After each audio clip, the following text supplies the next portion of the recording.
Hey guys, this is Polatrite, and we're here for the patch 6.13 rundown. This is quite a bit bigger patch than the last patch, 6.12, a couple weeks back. But let's go ahead and jump right into it. Starting off with champions, Blitzcrank.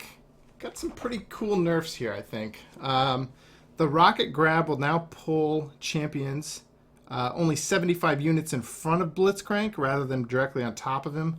What this means is pretty much anybody who's trying to escape Blitzcrank gets a free 75 unit head start from where they were before. So this actually makes the grab a little bit less punishing, but you're still easily in range of Blitzcrank's E auto attack to knock up. This also means that it's just a tiny bit harder for his ADC to immediately capitalize on a pull, because they are potentially 75 units further away from you than they were before. So I like that. It's a nice little nerf. Power Fist, also the duration of the buff was reduced to 5 seconds, which means if you pop E, you better plan on using it quick.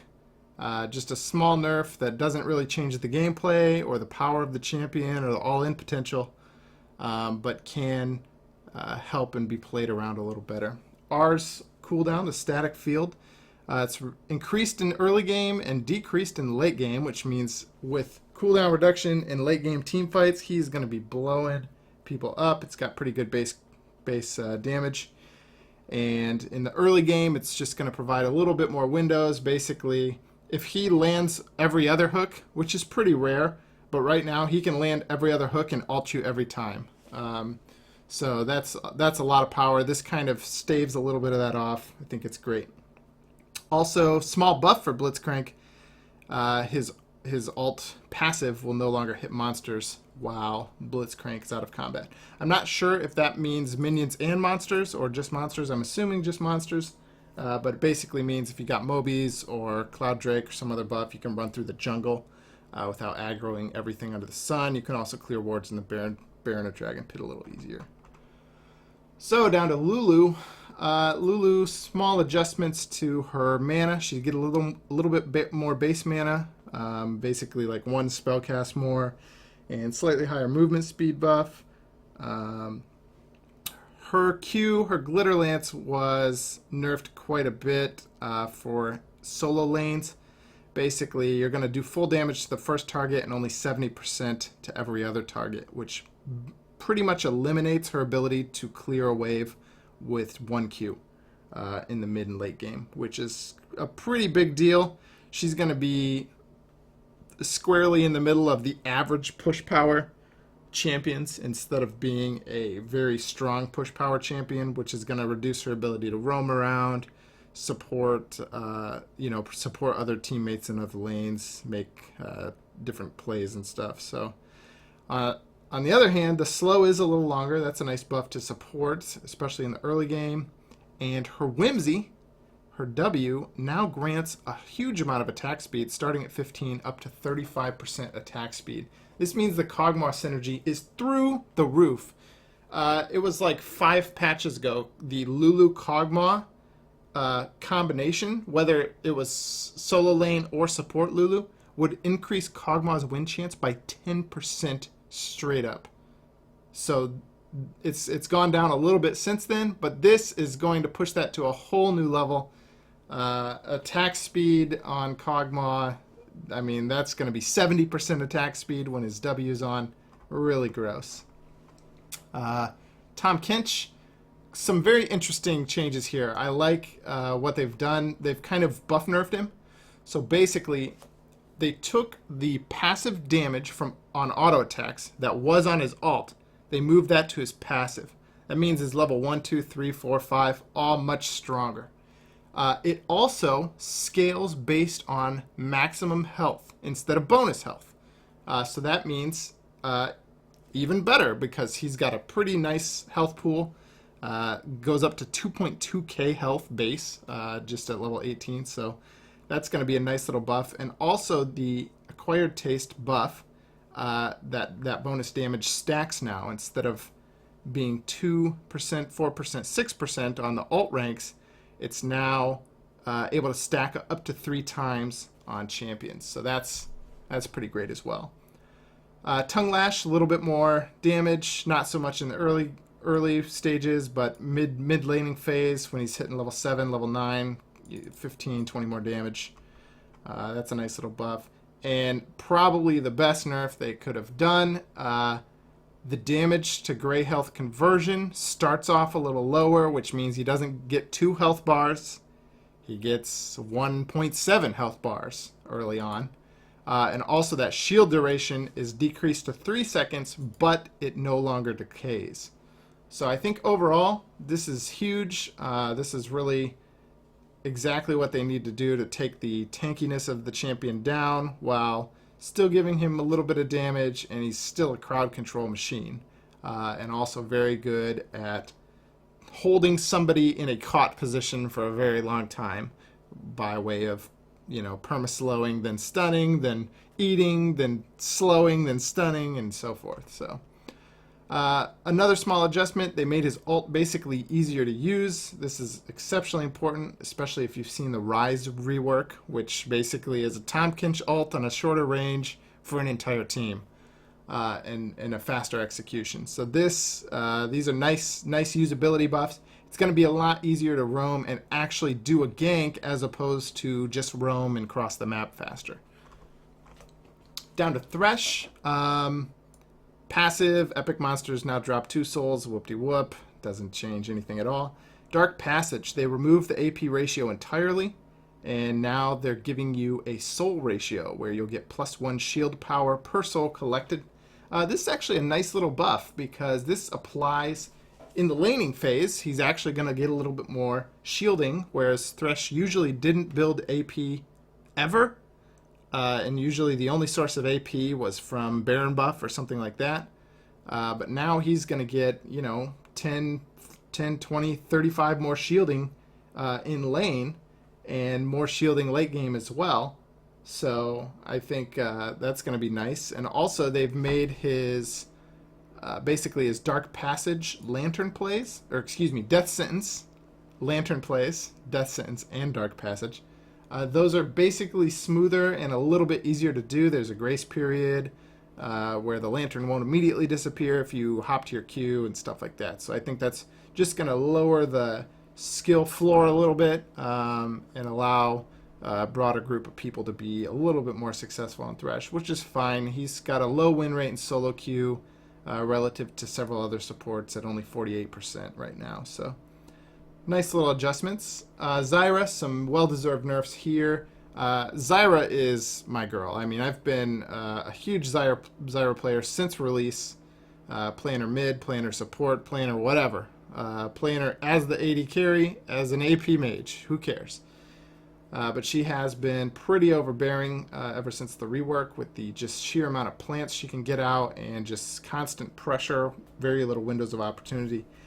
This increases the cooldown on the seeds at early levels and also increases the growth time of the seed ammo. So that's going to be a little bit higher for most of the game since it's a 1-point wonder. And also probably the biggest change of these two is actually there was a bug where plants spawned with Q would automatically target enemy champions pretty much all the time. So if there was an enemy champion range, they would start hitting that one. That's been adjusted. Zyra has to get auto attacks in, which is going to decrease the amount of damage she does over the course of like a 8-minute laning window by quite a bit, and that's going to help out her opponents in sustaining through some of that damage, and Zyra will be less capable of 1v2ing, which is probably for the best. Zilean fixed the bug with Chrono Shift, puts me to sleep. Ardent Censor's attack speed buff was procking, will proc on Chrono Shift now, whoop-de-whoop. This literally does nothing, just a small bug fix. Gnar, there's a lot of text here for a lot of nothing. I think this is probably one of the worst buffs I've ever seen, actually. Basically, Hyper's getting 5 more base damage all the time, which means that that's like 1.6 damage per auto attack if you average it out. Okay, great. I could get that by like adjusting 1 rune. Also, the range is going up by 15 at max level. This means each level will only be a range change of +1 more than it was before, which is literally not enough units to even care about. So, my conclusion, both of these matter almost not at all. And the boomerang throw, I guess there's, I mean, I don't know. Maybe some weird use cases where you throw the boomerang behind you and let it fly out to the enemy champions or something like that on the return. I don't even know what exactly this does, because I don't think you can even run that far away in the amount of time that the boomerang's in the air. So really a bizarre change. I don't know. So I think that's just overall pretty weak. Now we get down to Irelia, and this is an excellent nerf. So Gnar, pretty illegitimate buff, I think. For Irelia, this is a perfect nerf. So R on Irelia, Transcendent Blades, you can use it 4 times. It actually has a lot of hidden power, because not only does it proc your Sheen multiple times, and a good Irelia will weave it in to get those Sheen procs, but it also provides a little bit of healing and excellent wave clear. And what that kind of hidden power means is that dueling Irelia with a minion wave, your minions betray you, just like a Yasuo, where she's getting a bunch of healing, she's getting her Sheen procs off, all this stuff. And nerfing this cooldown by 40 seconds in the early game is going to open up significant windows where Irelia, first off, she can't power push the lane, which means that when she's weak, when she isn't on a power spike and you're stronger than her, which for Irelia has some of the weirdest power spike windows that are so variant between matchup and build of any champion in the entire game, where she'll be strong at level 6, and then she'll be weak at level 7, and then she'll be weak at level 8, and then strong again at 9, and then she'll be weak at 10, but she'll back and pick up like a Sheen Phage combo, and then she'll be super strong again. It's a really interesting dynamic. So Irelia was previously, she was able to push and sustain, and then go roam, make plays, do a teleport play, whatever else. This is going to limit that, and it's going to make the window for you to retaliate after she uses her ult much stronger. So if you lose a duel with her ult, or you get her to blow her ult in a not very meaningful way by avoiding it or disengaging, this is going to open the window for you up to almost 2 minutes where you can punish her for using that ult, and it won't just be back up again. So huge, excellent nerf. I'm a big Irelia fan, but I think this is exactly what they needed to do. Doesn't change the all-in potential. Keeps the champion feeling very similar, but opens up some nice windows for you. All right, quickly moving back to Jarvan, we've got basically a shield increase on Golden Aegis for the most part. If you are within range of 2 people, you're going to shield for a little bit more than before. If you're in a huge group, you're going to get massive amounts of shield. It's up to 40 per person. So that means potentially up to 200 bonus health if you're somehow within range of all 5 enemies. Also, they increased the radius, which means they've also increased the radius of the slow effect and the shielding effect. So it's easier to hit it on multiple targets. So this is a nice little buff to Jarvan's survivability. Down to Kindred. They lowered her base armor. I think this is great. This is exactly the kind of thing I'd like to see. She's like ridiculously tanky. Very high sustain in the jungle right now. So they transferred some of that base armor into armor growth instead, but they removed the heal entirely from Wolf's Frenzy. I do not like this change at all. I thought it was actually really cool that there was a ranged champion with a good sustain mechanism for the jungle that was auto attack based, not like a Fiddlesticks or something like that. But they're removing that. You're no longer going to have any heal at all. Instead, you're basically just going to reduce the attack speed and movement speed of monsters, which is going to equate to being higher health coming out of the jungle, but it doesn't let you go into the jungle to kind of sustain back up and then come back out. So I think it's going to reduce her gank flexibility in the early game, and if you really deal some damage to her when she ganks you, she's going to have to go back, which is probably Riot's intended effect, but I think I would have rather seen the heal only apply to monsters and not have this attack speed effect instead. Down to Swain. Nice little nerf here. Swain wants to skirmish, but he can't keep his ult on forever. So Swain really excels in those like 30-second long fights, 20-second long fights where he can have his ult on for a little while, turn it off, and then turn it back on when he needs to sustain up. This is gonna hamper that behavior. It's gonna give you a big window where Swain, if he's used his ult, he's got it locked. He's locked out of it. He can't use it for 20 full seconds, and you're gonna be able to jump on that and punish that, especially since most Swain builds do not build max CDR. So I think this overall is a good nerf. It's going to mean that his super long duration skirmishing is pretty much the same, but those short and medium term skirmishes, 10, 20 seconds, you'll have more windows to at least get some punishment on him, even if you can't kill him. Syndra, some bug fixes here, and I think the only thing that I really thought was a major, not really a major, but like kind of a buff is her ultimate now continues to check for spheres during the duration of the cast. I think what this means is when you drop your W combo on them, which could contain 2 spheres, she'll basically pick those up. So usually the Syndra pattern, and I'm not a Syndra player, I don't play her very much, but the Syndra pattern is you're going to Q underneath a champion, you're going to have 2 spheres in your hand, and you're going to throw them at them, and you're going to pop your ultimate all at the same time. And what this does is it picks up those spheres that you threw with W and fires those as well. So that's a small buff. We'll add to a little bit more damage on her ultimate. So, but other than that, mostly bug fixes. So that's cool. Trundle base health regen reduced from 9.4 to 6. This is actually about a 25% drop in his sustain in the early game because he's getting about 46 health per wave. For the minions, maybe a little extra for each cannon minion, 16 more health. That roughly equates to about 7 to 8 health per 5. So that 7 to 8 plus 9.4, that's around 16. It'll be dropping down to 14-ish, 13-ish. But then as he gains levels, that'll all even back out. So really just a nerf to his very, very early game, kind of level 1 through 5. Will just help keep him a little weaker, so maybe you can have some opportunities to abuse him on some of the more power dominant laners in the early game. Twitch, haven't actually seen this bug, but basically there was a bug where if you had ambushed into a fight and you started ambush and then killed the target, you would just instantly stealth and then you could just run away. I haven't seen it personally, but it sounds pretty horrendous, so glad they fixed that. Jump down to Vlad.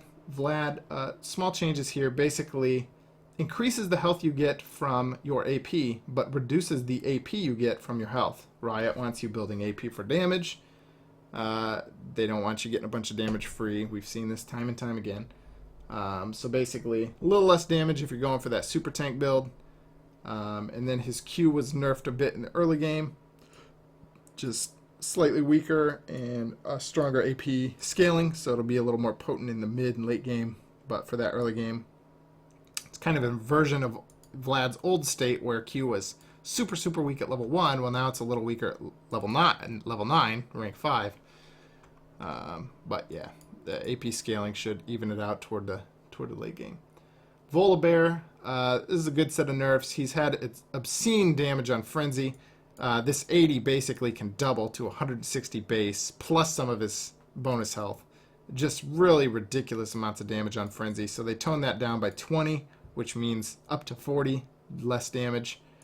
And then they also reduced the attack speed per Frenzy stack by quite a significant amount in the early game, which means his jungle clear is going to slow down. It's going to be a little more damage that he takes. He already has like a pretty average jungle clear.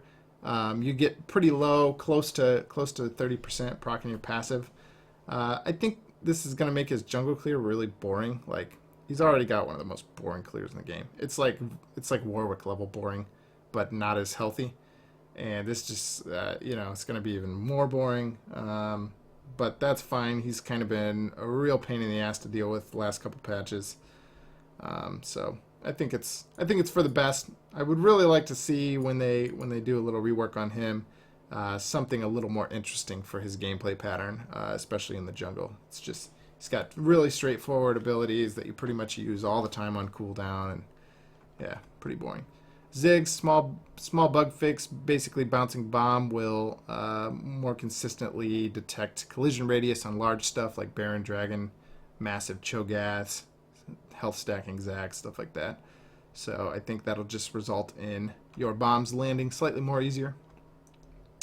They have a big blurb on terrain abilities. The gist of it is basically if an ability that creates terrain, if you're pathing toward a place and somebody creates terrain in between you and the place, it'll try to keep your pathing somewhat similar instead of like walking you in some random ass direction. This was really pronounced if you were like getting walled off in the jungle by an Anivia, and so you were walking one way and then your character just immediately turned around because there was no viable path, so you just walked back toward the base. But you're like trying to walk to the wall and flash over it, but instead you turn around and fail flash. It'll hopefully reduce some of that awkwardness. Not a pretty big thing. Move down to a couple small Howling Abyss changes. Mordekaiser's W will properly cast on the correct allies. That's good. And then Talia will be able to use her stronger variant of Q a little bit more often because the workground will last a little bit less. All right. Now we're down to some of the cool stuff. Items. We got the Ancient Coin line. Basically a little bit more CDR at all ranks. No, excuse me. Just ranks 1 and 2. So Ancient Coin and Nomads. 5% more at Ancient Coin. 10% at Nomads. They did reduce the health regen on Nomads. I don't really like that. I thought... So Nomads has always had the highest selfish health regen. It's benefited you the most, and it's been the best for health sustain out of the 3 items for you personally. And then, of course, Relic Shield is the best sustain for you and your ally. And, of course, Spell Thieves doesn't sustain your health at all. Well, they're reducing the health regen a little and increasing the mana regen. I think that's kind of lame because Spell Thieves is already kind of the mana regen damagey item. But this will help, champions like Janna, casters who want to sit back, play passive. And I also think that the buffs to Talisman are enormous. Basically, 45 armor on Talisman. That's huge. And you get the Point Runner passive, which is more movement speed near turrets.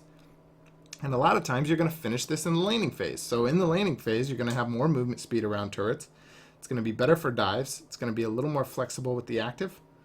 And it's got more health regen as well. And that beefy armor so you can tank some hits. I wouldn't be surprised to see this on some melee supports, in fact. Stuff like Alistar, where the armor is very helpful when synergizing with your ult, and the movement speed and the dive and the active component, all very helpful. So I wouldn't be surprised to see that on champs like Alistar, maybe a Leona here and there. Relic Shield line, finally, basically, the better Relic Shield items will now execute minions that are at higher health. So if you're level 18 and you're trying to last hit a damn minion and your stupid allies just will not share and they're just blowing up the wave because they're stupid, you'll be able to get those CS anyways because it's going to be executing for 600 plus damage. What I'm curious about is, does this still execute Baron buff melee champs or minions at the same interval? Because if it does, that's a nice little perk. If you're getting Baron sieged, you as a support have the agency to get out there and kill off some of those melee creeps much, much faster than even your allies can. So that's an interesting little thing. I'd love to see if that's the case. Spell Thief line and the Relic Shield line, basically those passives no longer proc on pets. So in the case of Relic Shield, you can't last hit a Tibbers for Relic Shield gold, and for Spell Thieves, you won't have the cooldown on your Spell Thief's passive if you last hit like a Zyra plant or something else. Forbidden Idol, this was probably one of the most talked about changes of the whole patch. Gives more heals and shields. 10% bonus healing and shielding power. This is pretty big. Just Forbidden Idol, so it upgrades to 15% on both Ardent and Mikael's. But just Forbidden Idol, ran some numbers. In the laning phase, if you're a Soraka with a rank 3 heal, so level 5-ish Soraka, which is about the time you could afford maybe a Forbidden Idol, This bonus right here is equal to 23 AP on your rank 3 heal. If you're a Nami, with just a single target heal, this bonus is worth 41 AP on your rank 3 heal. Janna, it's worth 22 AP on a shield. And so those are actually some pretty big AP numbers for such a cheap item. So this is going to really benefit these champions that like to max their heals and shields first. It's going to benefit champions that don't max them, that leave them as 1-point wonders, like for example Lulu, who wants to max her Q for harass. It's only going to get her 13 AP worth of shielding on her shield. So basically the rule of thumb for Forbidden Idol, it's going to have better results when you max the heal or shield first, as it's benefiting the base healing or shielding that the skill provides. And also it's going to effectively increase the scaling of your abilities by 10% of whatever the current scaling is. So basically if you've got a 70% AP shield, that becomes a 77% AP shield. So that's pretty big as well for characters that are going to pick this up along with some AP items. So Ardent Censer, this is going to be ridiculous. I'm positive that we're going to see Lulu Kog'Maw in competitive play with Ardent Censer on this patch or next patch, because it's just a ridiculous amount of additional power for that combination. And it's also going to benefit several other champions that like to auto-attack a lot. Maybe you'll see Tristana comps with Ardent Censer for fast tower push, stuff like that. Really interested to see how that'll turn out. Mikael, same kind of thing, a little more bonus healing and shielding power for the champs or for the supports that want to get a more defensive option than Ardent Censer. Ruby Sightstone, active item cooldowns increase from 10 to 20%. Still not worth picking up early. 1, you don't have enough active items. And 2, it's still pretty bad gold efficiency. Only 83% gold efficient on the health, which is a little better since it's 500 health now, but definitely do not pick this up before you got at least three other items, and hopefully 2 or 3 of them are actives. Hextech Proto Belt had an unfortunate bug where if you dashed and used a bunch of spell combos, like an Annie, drop everything, then some of your spells could go on cooldown and eat the mana, but not actually do anything. So they fixed that. That's really good. Tiny little buff here. Attacking wards won't make you in combat for the purpose of mobility. So if you got Boots of Mobility, Cloud Drake, Talia's Rock Surfing, whatever, you won't go in combat just for killing some wards. Wards give a little more experience when they're killed. Whoop-de-whoop. And wards level up. For every 150 seconds that a ward is alive, it will get swaggier. That's swag. So that's cool. Catch-up experience. This is actually a nice one, especially for junglers that get behind early. Catch-up experience no longer has a level threshold. Instead, it looks at your experience to level and your level compared to the level of the creep, which means that if you're halfway through the level, you'll get, half of the benefit of that catch-up experience level.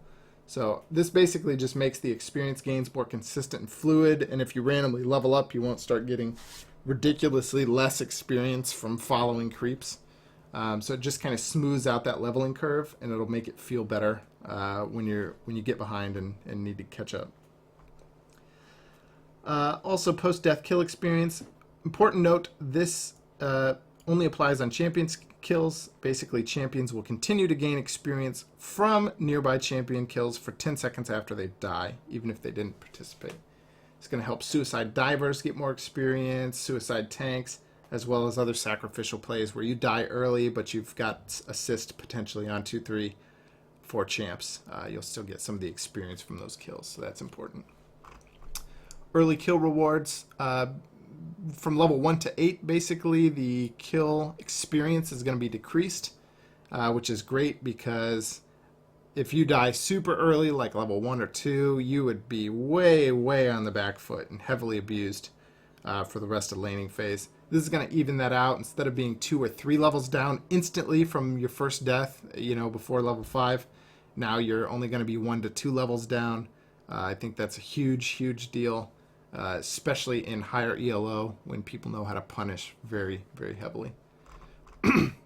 Now for my favorite nerf of the whole patch, teleports channel duration going up from 3.5 to 4.5 seconds, and it drops its caster closer to the Nexus than some random spot near where they teleport. So basically, if they teleport to a turret, they're going to appear behind their turret. If they teleport to a minion, they'll be behind the minion, behind the ward, so on and so forth. This means basically when they teleport, you'll have more warning, a significant amount more warning, 1 additional second, and they'll be slightly further away from you than they would have been. Because usually, anytime somebody's making a teleport play, they want to be as close to the enemy's turret as possible so that they have more room to cut you off from your retreat. So I think this is huge. This hopefully will reduce the problem of the 4 and 5 man gangbangs constantly at bot lane. And hopefully, you know, paired with those Tahm Kench ultimate buffs, maybe the bot lane can return the favor and have some 4v1 or 5v1 top lane tower dives. What do you say, guys? I think that would be great. Dragon and Rift Herald will only level up if they've been out of combat. That's great. Don't want to level up and mess up smite timing or beat additional ass from having more damage and so on and so forth. But they no longer show their visual or audio effects because presumably you won't see those visual audio effects unless you just happen to be running down the river.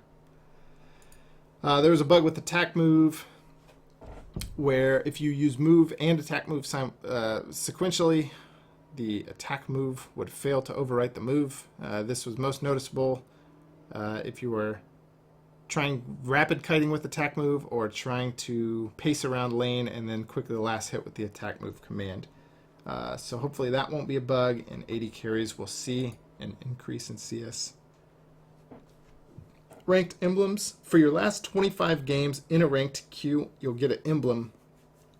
Either a solo emblem, if you were queuing alone for most of the last 25 games, a dynamic emblem, if you were just queuing with a random amount of friends, and a team emblem if you were queuing up with 5-man teams. So this is just a small concession to the lack of solo queue, and I won't even open that can of worms here, but hopefully some folks like this. Also loosening up the ranked tier restrictions a little bit. Excuse me, not loosening up, but tightening up. Basically, from Diamond up, Diamond 5 and up, pre-mades can only be duos or trios. You can't do 4 and 5 mans. And everybody has to be within 3 divisions of each other. For high plats, they will only see that if they're queuing with Diamond players. Otherwise, plat and lower will not be affected at all. And apparently during scheduling windows that they haven't said in this patch notes, they will be opening up ranked 5 queues for old school ranked 5 teams that are made through the ranked 5's teams interface in the client. I probably won't be playing that, even though we love playing 5-man ranked, because we just don't care. Whoop-de-doo. And that's pretty much it. They got some more bug fixes, some pretty sweet skins coming out. Soul Stealer Vayne, totally ripping off Kalista right there, which is a shame because poor Kalista, she needs a buff, that girl. But yeah, hope you guys enjoyed the patch note rundown, and if you liked it, please like the video and definitely subscribe and let me know that you'd like to see more of this content. Thanks, guys. Take care.